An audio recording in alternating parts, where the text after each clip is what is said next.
no se puede prever amnistía para los agentes del Estado que practicaron delitos. ¿Y por qué no se puede? Porque significa el Estado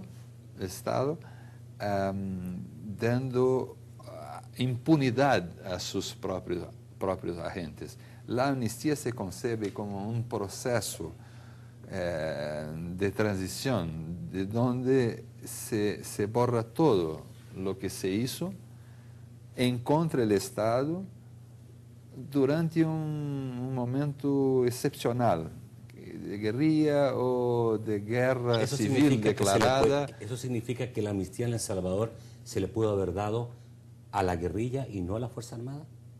¿A los delitos cometidos por la guerrilla y no a la Fuerza Armada? Puede ser. ¿No parece un poco injusto eso? No ¿Por parece. qué? ¿Cómo se sustenta? Porque el estado de guerra civil o la guerrilla acepta internacionalmente o un gobierno de dictadura militar, por ejemplo, como pasó en Brasil, se supone, y así los instrumentos internacionales como la propia Declaración de Derechos y Deberes del Hombre americano, Declaración Americana, la Convención Americana, la propia Declaración Universal, dicen que hay un derecho de resistencia.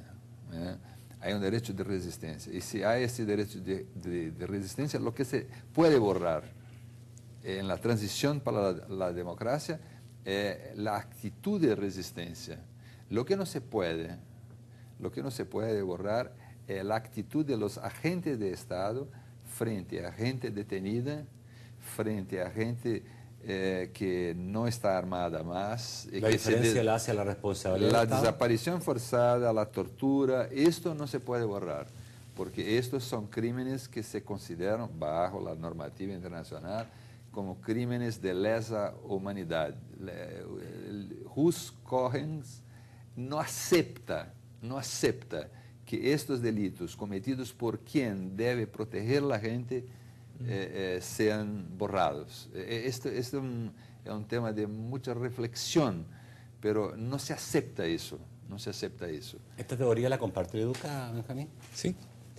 O sea, a nosotros hemos sostenido siempre que, por ejemplo, y esto quiero decirlo, también aprovechando el espacio, después de la campaña política, a los jóvenes de 18 años hacia atrás, que nacieron terminando la guerra o antes del fin de la guerra, después del fin de la guerra, ¿quién quedó como el máximo violador de derechos humanos según la campaña electoral? Salvador Sánchez Serén, FPL, FMLN, Mayo Civil. En este caso. Después de la campaña electoral. En esta campaña. Para la juventud. Sí cometió en otras violaciones campañas no. a derechos humanos. No, en otras campañas, en esta. Sí, y es cierto, sí cometió violaciones. El vicepresidente electo es responsable de violaciones al derecho internacional humanitario. Acordémonos de los protocolos adicionales a los convenios de Ginebra. O sea, el personal militar que es desarmado, que es detenido, no puede ser objeto de torturas, ¿verdad? Mucho menos de la forma como ocurrió, ¿verdad? Y la muerte. Entonces tiene su responsabilidad. Y sobre eso habrá que discutir, porque si hay víctimas que denuncian esto, habrá que oírlas también. Las víctimas son víctimas. Pero lo que dice Belisario es cierto. O sea, hablando del imaginario juvenil, ¿verdad? Y de la realidad, o sea, el responsable mayor de violación de los derechos humanos, no por cantidad, bueno, sí por cantidad, pero sobre todo por calidad, es el Estado salvadoreño que ocupó estructuras para proteger los derechos humanos, no para eso, sino que para violarlos y para eliminar enemigos políticos. Entonces, lo compartimos, aunque situados en la realidad nacional, tomamos en consideración también el hecho de que la guerrilla, en el caso salvadoreño, tiene responsabilidad. ¿Yo puedo aclarar algo? Violaciones al derecho internacional humanitario. Correcto. Sí, mira, la Amnistía Internacional hizo una importante distinción entre actos de la guerra y actos fuera del marco de la guerra. De esto que tratamos.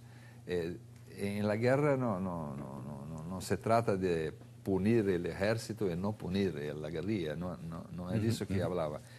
Pero de no admitir que una vez detenida por las fuerzas que se suponen legales, por la policía o por las fuerzas armadas, la gente desaparezca o sea torturado o sea ejecutado. Eso no se puede admitir. Sí, estamos claros, estamos claros.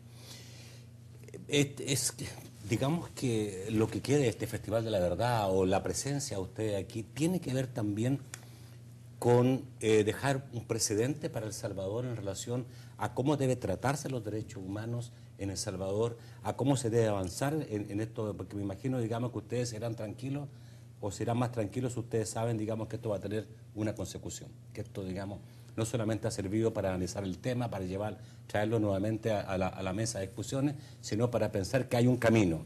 Dentro de ese camino que ustedes creen correcto, ¿está que se derogue la ley de amnistía? Vamos a ver, este tribunal que ha sido...